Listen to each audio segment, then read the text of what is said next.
दोस्तों, अगर आप भी जसप्रीत बुमराह को बेहतरीन गेंदबाज मानते हैं तो हमारी इस वीडियो को लाइक जरूर कीजिएगा। दोस्तों, एक सांस रोक देने वाले मुकाबले में मुंबई के गेंदबाजों ने जिस तरीके से दिल्ली के खिलाफ बहुत ही शानदार गेंदबाजी करते हुए दिल्ली को पूरी तरीके से मुकाबले में पीछे ढकेल दिया और किस तरीके से पंत और पॉवेल ने पारी को संभाला, लेकिन अंत में फिर से गेंदबाजों ने मुकाबले में दिल्ली को किस तरह से पीछे कर दिया, ये सब तो हम आपको वीडियो में बताएंगे। लेकिन उससे पहले मुकाबले के हाईलाइट्स के बारे में बताएंगे और जानकारी देंगे। लेकिन उससे पहले आप सभी को क्या लगता है कि रोहित शर्मा और एबी डिविलियर्स में कौन है विस्फोटक बल्लेबाज? इस बात का जवाब हमें नीचे कमेंट बॉक्स में जरूर दीजिएगा। दोस्तों,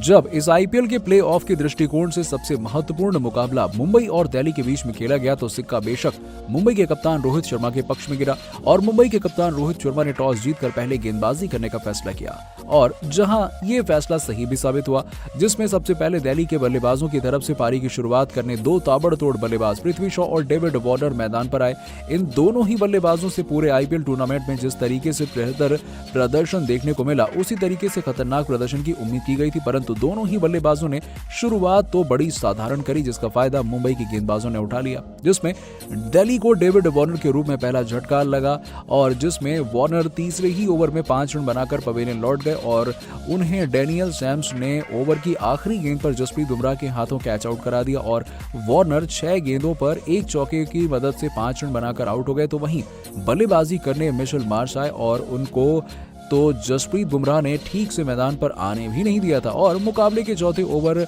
और अपने पहले ओवर की दूसरी ही गेंद पर बिना खाता खोले रोहित शर्मा के हाथों कैच करा दिया। इसके बाद बल्लेबाजी करने के लिए कप्तान ऋषभ पंत आए और यहां से लग रहा था कि दिल्ली बहुत ही बेहतर लक्ष्य को दे सकती है, परंतु पावर प्ले के अंतिम ओवर में फिर से जसप्रीत बुमराह ने आकर दिल्ली के समर्थकों की उम्मीदों पर पानी फेर दिया और जसप्रीत बुमराह ने अपने दूसरे ओवर में दूसरी सफलता हासिल कर ली और जिसमें उन्होंने इस बार पृथ्वी शॉ को ओवर की चौथी गेंद पर विकेट के पीछे ईशान किशन के हाथों कैच आउट करवा दिया। शॉ ने आउट होने से पहले 23 गेंदों में 24 रन बनाए, तो वहीं बल्लेबाजी करने के लिए सरफराज खान आए और आते ही दूसरी ही गेंद पर छक्के के साथ बुमराह पर दबाव बना दिया और अपना खाता खोल लिया। पावर प्ले में 37 रन 3 विकेट के नुकसान पर दिल्ली ने बना लिए, लेकिन इसके बाद भी दिल्ली की मुश्किलें कम नहीं हो रही थी, जिसमें दिल्ली ने 9वें ओवर में अपना चौथा विकेट गंवा दिया और सरफराज खान ने भी निराश किया और 7 गेंदों में 10 रन बनाकर आउट हुए और उन्हें मैन को मार्कंडे ने अपने दूसरे ओवर की चौथी गेंद पर ईशान किशन के हाथों कैच आउट करवा दिया, जिसके बाद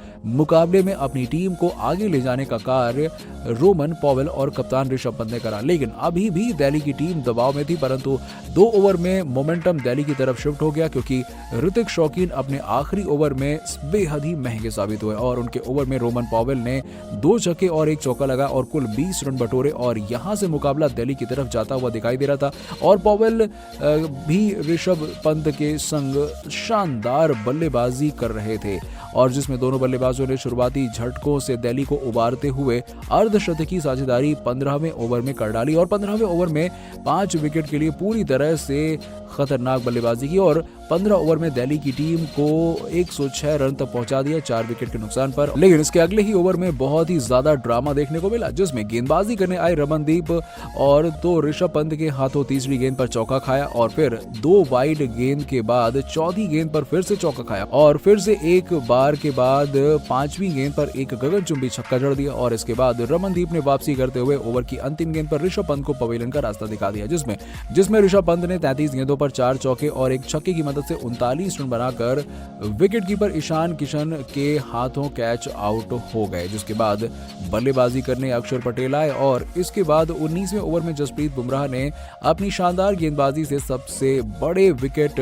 रोमन पॉवेल को ओवर की दूसरी गेंद पर यॉर्कर बॉल पर क्लीन बोल्ड कर दिया, जिसमें रोमन पॉवेल 34 गेंदों पर 1 चौके और 4 छक्के की मदद से 43 रन बनाकर आउट हुए। इसके बाद बल्लेबाजी करने के लिए शार्दुल ठाकुर आए और अंतिम ओवर में रमनदीप ने तीसरी गेंद पर शार्दुल ठाकुर को 5 गेंदों पर 4 रन बनाकर टिम डेविड के हाथों कैच आउट करवा दिया, जिसके बाद बल्लेबाजी करने के लिए कुलदीप यादव आए और ओवर की 5वीं गेंद पर अक्षर पटेल ने छक्का जड़ दिया। लेकिन पारी के अंतिम गेंद पर एलबीडब्ल्यू की अपील की गई, परंतु एम्पायर ने नकार दिया दिया और मुंबई के द्वारा लिया गया रिव्यू भी बेकार हो गया। और अंतिम ओवर में 11 रन के साथ अक्षर पटेल की शानदार 10 गेंदों पर 19 रन की पारी के साथ दिल्ली ने 159 रन 7 विकेट के नुकसान पर बना लिए, जिसमें मुंबई की तरफ से जसप्रीत बुमराह ने 3, रमनदीप ने 2, मैक मार्कंडे और डेनियल सिम्स ने एक विकेट हासिल किया। और 160 रन के लक्ष्य का पीछा करने